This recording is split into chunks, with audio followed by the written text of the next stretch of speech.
Hi, it's Cara. I just got a haircut, if you can't tell. And I got a bit of balayage done, so it should be lightening up, at least on the ends over the next couple of days. It is a little lighter than it was if you flick between videos, but it is gonna lighten up a bit more, apparently, as the toner settles. I don't know what that means, but we'll see what it turns out looking like in the long run.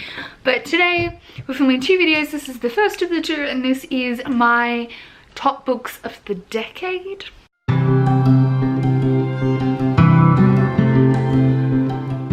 I think it's a bit of a misnomer because the way I've done this is I looked at the books released each year on Goodreads and then made a list of like my favorites from each one and then picked one release from each year that I would consider like my fave. So this could be vaguely influenced by like popularity of the book on Goodreads, because obviously I wasn't gonna scroll to like number 500 on the list of releases that year, but I feel like I can't think of anything else that would have gone in these years, and I'm not good at remembering what came out what year or anything. So this is from the year they were released, not when I read them, but the year that they were released, my favorite book of each year. So in 2010, my favorite book of the year that came out that year is The Sky is Everywhere by Jandy Nelson. This is a contemporary. We follow a girl, I'm pretty sure she's like mourning her sister. Yes, her sister suddenly died. And it's all about grief and how to overcome grief, and I really enjoyed this. Both Jandy Nelson's books are absolutely amazing. This one's great.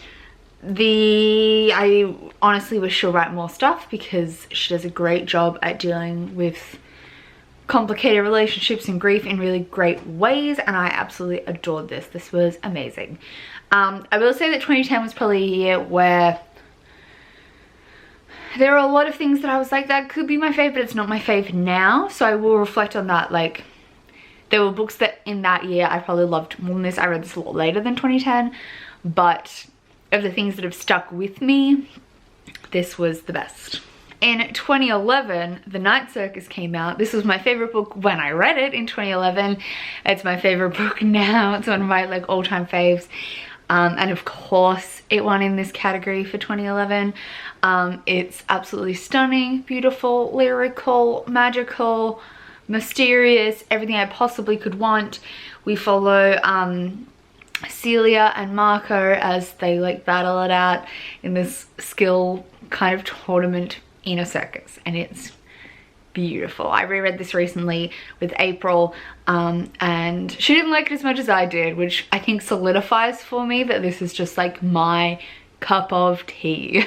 In 2012, The Diviners came out. This series is finishing up in 2020, and I'm so excited for the final book. This is a 1920s paranormal fantasy following this group of teenagers, the Diviners, who all have different like magical abilities. So they can all do different things, and we mainly follow Evie, who can tell the past and future with touch to objects. It's so good. They're all chunky, but they're all an absolute ride. The atmosphere is exquisite. Love this whole series. Love this one especially. And I'm so glad that the Australian/UK covers have all consistently come out in this style with the same spines. This series is notorious in the US for switching covers. Nearly every book's had a different cover, but the US UK ones have been consistent the whole way, and I think they're absolutely stunning.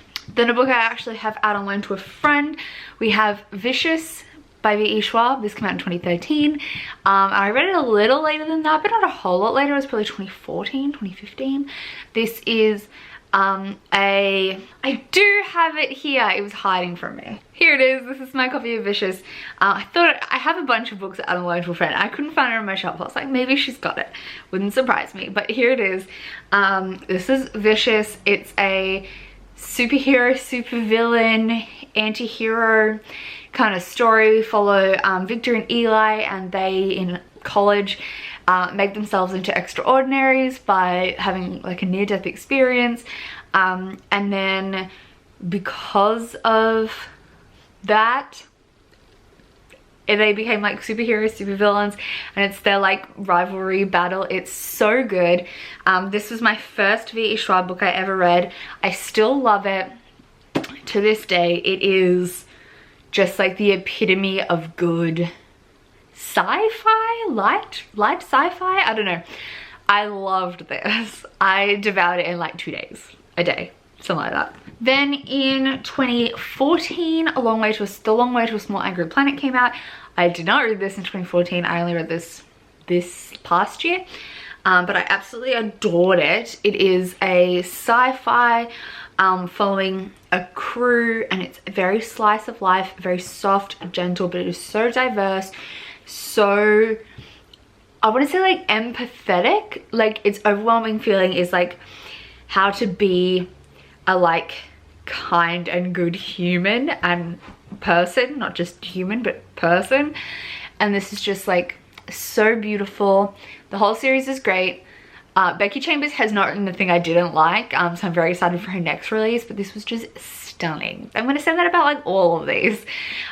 This was perfect as a sci-fi. Another sci-fi fantasy came out in 2015. I'm very confident this is not on my shelf, and if I suddenly look and see it, I will be absolutely shooketh, but I'm pretty confident my friend has this one, and that is The Fifth Season by N.K. Jemisin. This is the first in the Broken Earth trilogy. All 3 books in this won Hugo Awards, and they are well deserved. This is an absolutely stunning series. It's very dark and difficult and focuses a lot on race relations and oppression, and it's so good.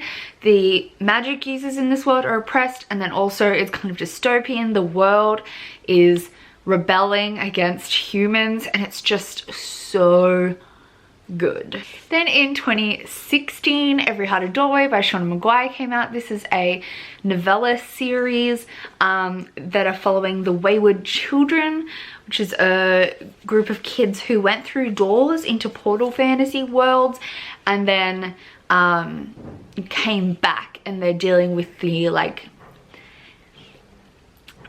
consequences of coming back from their portal world. So all of these people found the world that was perfect for them and then somehow came back.